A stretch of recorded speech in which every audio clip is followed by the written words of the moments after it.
Good morning, class 8. So, welcome to our 16th class. As I told you that today we will be talking about few essential terms which are very much necessary to know for the development of the concepts related to the sound. Though these are not directly included in our syllabus, but to understand the difference in our syllabus, we must have the knowledge of these sounds that you can see already written in the board. Okay, so actually why we will learn all the things, all these terms are related to the first term. All these four terms are related to the first term, the wave. Because in our previous class, I have given you the definition of sound. Over there, I didn't use one word. That the sound is a form of energy which needs medium for propagation, and it propagates in the form of wave, and also a particular kind of wave. So at first today we will develop all these concepts, then I will tell you that in which particular form of the wave the sound propagates. Okay, so now at first let us come to the terms. The first term, as you can see in the board, is the wave. So whenever I tell you that whenever I am using the term wave, what is coming in your mind? I know nowadays you study a lots of things, so you know what is wave. If I will ask you, then you won't be able to define it, but you can draw it on the board. So you will be drawing it like this, that this is a wave. But actually you don't know why you are putting this line, and what does this mean. Most of you, I found most of the students use this line and draw this wave. Very few of the students tell me that wave is something what we can see in the sea. Yes, it exactly looks like same. But what is this line? Why you usually draw this line to represent a wave? Actually, this is nothing but, this line is nothing but the x-axis of the coordinate system. The x-axis of the coordinate system. And because of lack of knowledge, you just only draw this line and you forget to mention the y-axis while representing a wave, or while drawing a wave. So from this, as I told you that the line you are drawing for representing wave, the straight line you are drawing for the representation of the wave, that is nothing but the x-axis, and you generally forget to draw the y-axis because of lack of knowledge. So from this, what is wave? Wave is actually nothing but the graphical representation of the disturbance created in a medium.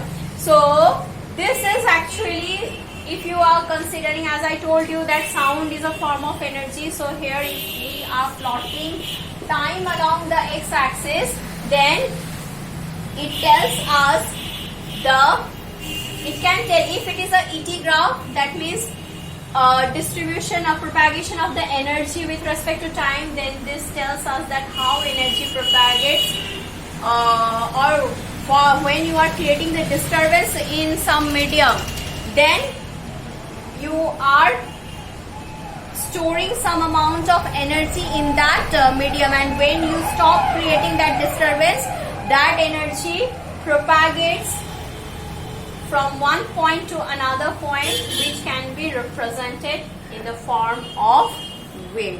So whether it is ET graph or any other graph, actually wave is nothing but what we read in mathematics or in physics, the wave. It is nothing but the graphical representation of the disturbance created in a medium. So now So we have learned what is wave. Now wave can be generally it is of two types. So what are the types? As I have written here. So waves are of two types. One is longitudinal wave. Another one is transverse wave. Now what is this longitudinal wave and transverse wave? Actually both this type of waves are mechanical waves. So here I am telling you about the mechanical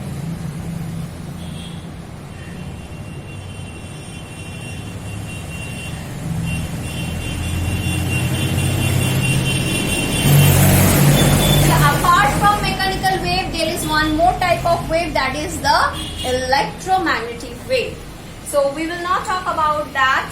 Here we will only talk about the mechanical wave. Now what is mechanical waves? Mechanical waves are waves that means for the propagation of this type of waves, that means for the propagation of the mechanical waves, these waves needs medium. That means particles are essential for the propagation of waves. So from this you can conclude that as because light can propagate through vacuum as well, so light is not a kind of mechanical wave. Though in our previous class I didn't told you that I restricted my lecture in saying that light is a form of energy. I didn't introduce the wave over there because you were too small, but now we have to develop a little bit concept on the wave. So if for your upcoming class, that when we will go in class 9, there also you will again get the light chapter, and there you will come to know your definition of light will be a little bit more modified, and over there you will come to know that light is a form of energy which propagates in the form of electromagnetic wave. Okay, so let us leave that part for your next class, and let us concentrate in the mechanical waves. So what I told you that mechanical waves are those waves which needs a materialistic medium. That means it needs particles in the medium for their propagation, because vibration of particles plays an important role for the propagation of the disturbance or the energy created at a point.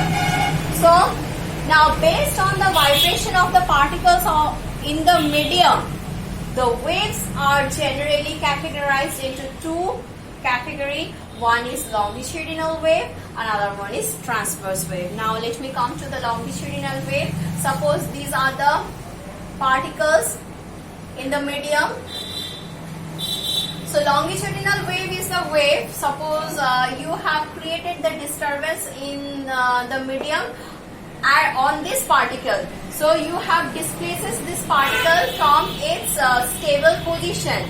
So it will strike this particle, and hence, as because the medium is elastic in nature, though air or gaseous medium has very poor elastic nature, as because their intermolecular force is very low, but then also they have a little bit amount of elasticity in them. So when you will displace this particle from its stable position, it will go and strike the nearby particle, and again it will come to again it will try to come back to its stable position. So in this way, when this particle will be displaced by the previous one, it will try to strike the nearby particle. So when the particle vibrates along the direction, so the energy is also propagating in this direction, and the particles are also vibrating in the same direction. That means when the vibration of the particles are parallel to the direction of propagation of the energy, then the wave thus created or generates due to the vibration is known as the longitudinal wave. So how you will be defining the longitudinal wave? You will be defining the longitudinal wave in this way, that when the particles of the medium vibrates in the same direction of the propagation of the wave, then the wave is known as the longitudinal wave. Now, what will happen for the transverse wave? Suppose these are the particles. These are the particles, and you have disturbed this particle anyhow, for which if it starts vibrating in a direction which is perpendicular to the direction of the propagation of the wave. The wave is propagating in this direction, but the particles are moving up and down. So when the particles of a medium vibrates perpendicularly to the direction of the propagation of the wave, then the wave thus generated is known as transverse wave. So as you can see, in both the cases, the particle should be there for the vibration. Okay, so that's why, because both kind of waves needs particle medium for their propagation, so that's why this is known as mechanical. These are known as mechanical waves. So once again, let me tell you that mechanical waves needs a particle medium for its propagation, and it can be categorized into two categories based on the direction of vibration of the particle. The first one is known as the longitudinal wave, where the particle vibrates in the same direction of the propagation of the wave, and for the transverse wave, when the particle vibrates perpendicularly to the direction of the propagation of the wave, then it is known as the transverse wave. Now I will come to the section where I told you that I will be saying you that sound is what kind of wave. So as you can see, so sound wave through any medium, that means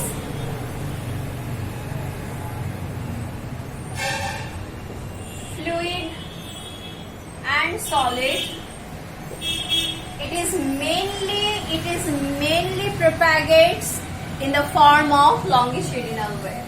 In the form of longitudinal wave. But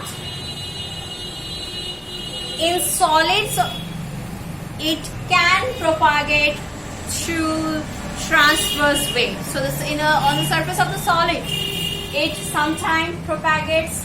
There are few cases when it can also propagate in the form of transverse wave. So broadly, we can take the example that through air, the sound propagates as longitudinal wave, because when in class 9 you will be studying the sound chapter, you will come to know that the propagation of sound takes place in the form of successive compression and rarefaction.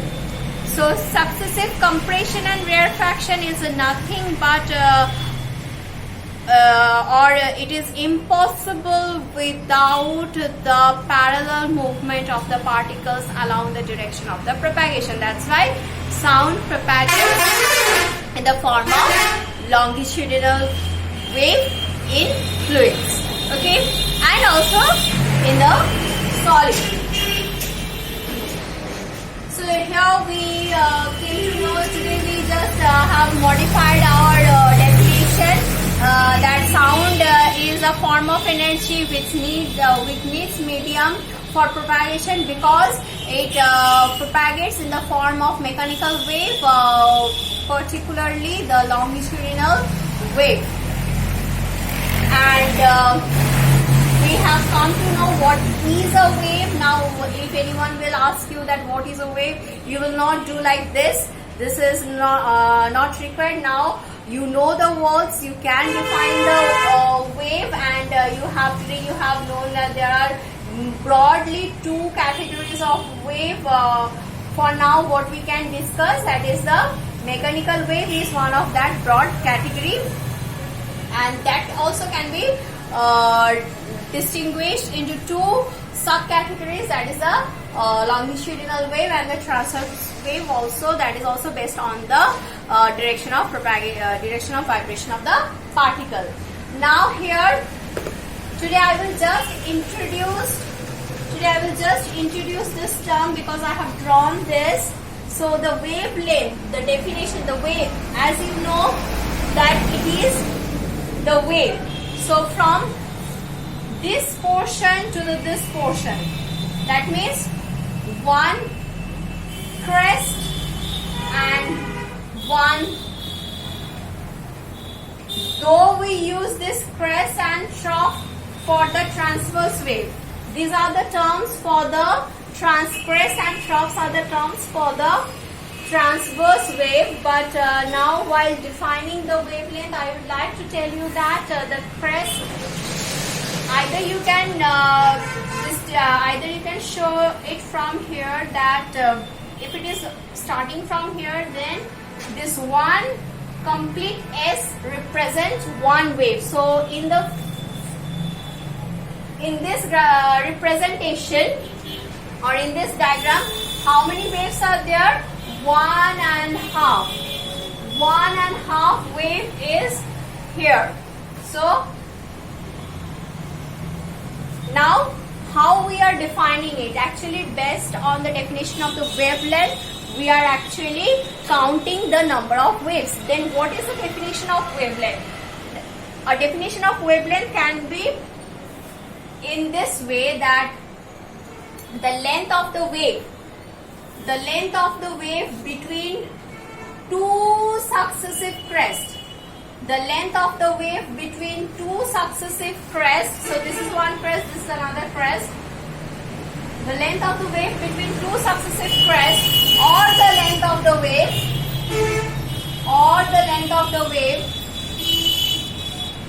between two successive troughs, or the length of the wave between two successive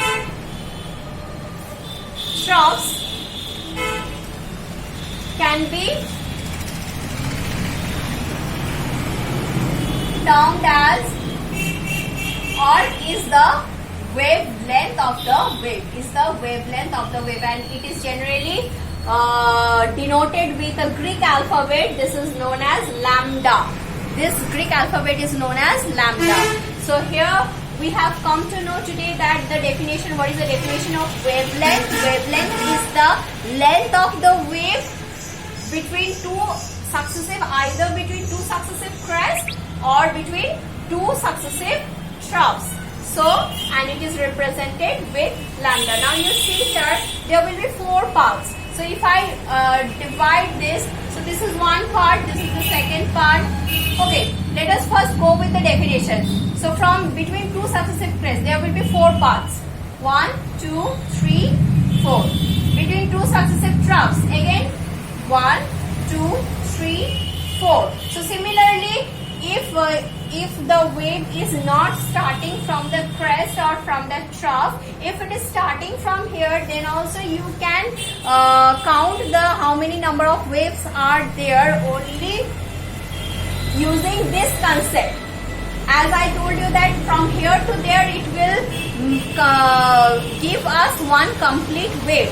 How? Because there will be 4 parts. Let us see. 1, 2, 3 and 4. See? 4 parts.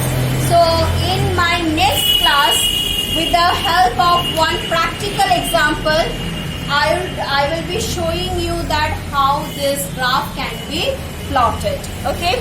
We will not use a graph paper, we will not do any mathematical calculation, but only by seeing the thing, we will be able to draw this graph. Okay? Why I am saying that these 4 parts will only make one complete wave, because that is based on the concept of the vibration. As I told you, so here we are talking about the vibration, and you know that when the rapidness of oscillation increases, we tell it as vibration. So if we can plot the graph for the vibration, we can also plot the graph for the oscillation. So in my next class, with the help of one oscillating object, I will show you how can we plot this graph, and with that we will be able to develop the next two concept, that is the time period. I know that in our previous class we have defined time period, and we have I don't remember, I think I have told you a little bit about this thing. Then also, as I'm unable to recapitulate it properly, whether we have discussed it properly or not, then that's why I will be again recapitulating it if I have already discussed it when you were in class 7. So till then, you just go through the concepts what we have learned today, though it is not included in the syllabus, but it is pretty much important to develop